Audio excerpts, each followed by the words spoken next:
Hello friends, केम छो? હું છું રૂપલ ગઢવી। આજે હું બનાવવાની છું ચીઝ પનીર પરાઠા। નામ સાંભળતા જ મોઢામાં પાણી આવી ગયું ને, તો એવા ટેસ્ટી અને યમી બનવાના છે। તો આપણે પરાઠા બનાવીએ। તો એના માટે આપણને જોઈશે પનીર, ચીઝ, ચોપ કરેલા કાંદા, ચોપ કરેલા કેપ્સિકમ, એક થોડુંક આદુ છે જેને મેં ઝીણું છીણી લીધું છે, અને એક ઝીણું સુધારેલું લીલું મરચું। તો સૌથી પહેલા આપણે એમાં પનીર લેશું। પનીરને મેં 100 ગ્રામ લીધું છે અને ચીઝ એની અંદર મેં 50 ગ્રામ લીધું છે। તમે તમારી રીતે ઓછું વધારે કરી શકો છો। જો બાળકોને ચીઝ વધારે ભાવતું હોય તો તમે ચીઝ આમાં વધારે નાખી શકો છો। હવે આપણે આની અંદર એક ચોપ કરેલો કાંદો નાખીશું, ચોપ કરેલું કેપ્સિકમ, આદુ અને મરચાં। અત્યારે મેં મરચું તીખું છે એટલે એક જ લીધું છે, કેમ કે હજી આપણે આની અંદર થોડાક સૂકા મસાલા બી નાખવાના છે। તો તમારા ઘરમાં જેવું તીખું ખવાતું હોય એના હિસાબથી તમે આમાં એડ કરી શકો છો। હવે આપણે આની અંદર થોડાક સૂકા મસાલા કરીશું। હવે આપણે અડધી ચમચી ધાણા જીરું, અડધી ચમચી જેટલું આપણે લાલ મરચું લઈશું, સ્વાદ મુજબ મીઠું। ચીઝમાં પણ મીઠું હોય છે એટલે આપણે થોડુંક સાચવીને નાખવાનું છે। પહેલા ઓછું જ રાખવાનું, પછી એવું લાગે તો આપણે સ્ટફિંગને ચાખી લેવાનું, ઓછું લાગે તો આપણે એને ફરી નાખી લેવાનું છે। અડધી ચમચી જેટલું આમાં હું ચાટ મસાલો લઉં છું, કેમ કે ચાટ મસાલાથી આનો સ્વાદ ખૂબ સારો આવે છે અને ચટપટું લાગે છે।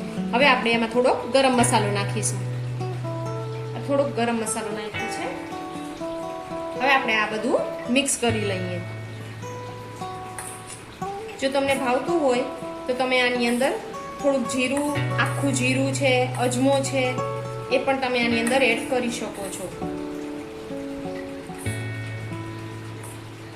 અને તીખું પણ તમે તમારા હિસાબથી આમાં ઓછું વધારે કરી શકો છો, કેમ કે બાળકો માટે જો બનાવતા હોય તો આપણે તીખાશ ઓછી રાખવાની, જેથી બાળકો પણ આપણે શાંતિથી અને હોશે ખાય। હવે આપણું આ સ્ટફિંગ તૈયાર છે। હવે આપણે પરાઠા બનાવીએ। આ રોટલીનો લોટ છે, જે નોર્મલી આપણે ઘરમાં જે મીઠું નાખી મોણ નાખી અને મેં એને બાંધી દીધો છે, અને આપણે એને એકદમ સોફ્ટ જ રાખવાનો છે। બહુ કઠણ હશે ને તો પરાઠું બરાબર વણાશે નહીં, એટલે આપણે નોર્મલી જે રોટલીનો જે લોટ બાંધતા હોઈએ છીએ ને એકદમ નરમ અને ઢીલો, આપણે આના માટે પણ એવું જ બાંધવાનો છે। હવે આના આપણે મીડિયમ સાઇઝના લુવા કરી અને પછી આપણે એની અંદર સ્ટફિંગ ભરી અને સ્ટફ પરાઠા બનાવીશું। બસ આ રીતનો એક મીડિયમ લુવો લેવાનો છે, અને આપણે પહેલાં એની એક સરસ મોટી રોટલી બનાવી દેવાની છે, જેથી આપણે અંદર સ્ટફિંગ ભરી શકીએ।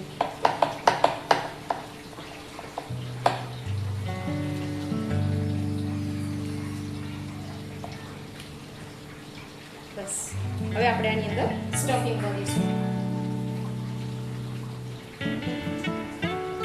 તમારે પરાઠાની સાઈઝ કેટલી રાખવી છે એના હિસાબથી તમારે અંદર સ્ટફિંગ જશે। અત્યારે મેં મીડિયમ સાઈઝનું કર્યું છે એટલે આની અંદર આપણે 1.5 થી 2 ચમચી જેટલું સ્ટફિંગ જશે।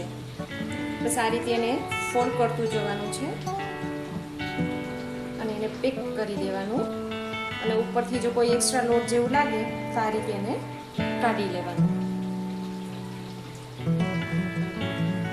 બસ હવે આપણે આ તૈયાર છે। હવે આને આપણે વણી લઈએ।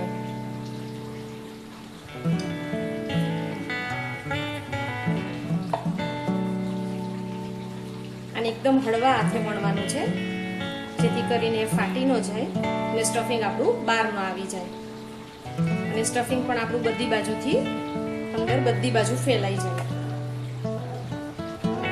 આ પરાઠા આમ પણ થોડાક થીક જ થાય, એટલે બહુ પતલા નહીં કરવાના। બસ હવે આપણું આ પરાઠું તૈયાર છે। હવે આપણે એને શેકી લઈએ। હવે અત્યારે હું આ પરાઠું તેલમાં કરું છું। જો તમને ઘી અથવા બટરમાં ભાવતું હોય તો તમે ઘી અથવા બટર પણ લગાવી શકો છો। આ રીતે એને બે બાજુ આપણે ધીમા તાપે શેકવાનું છે।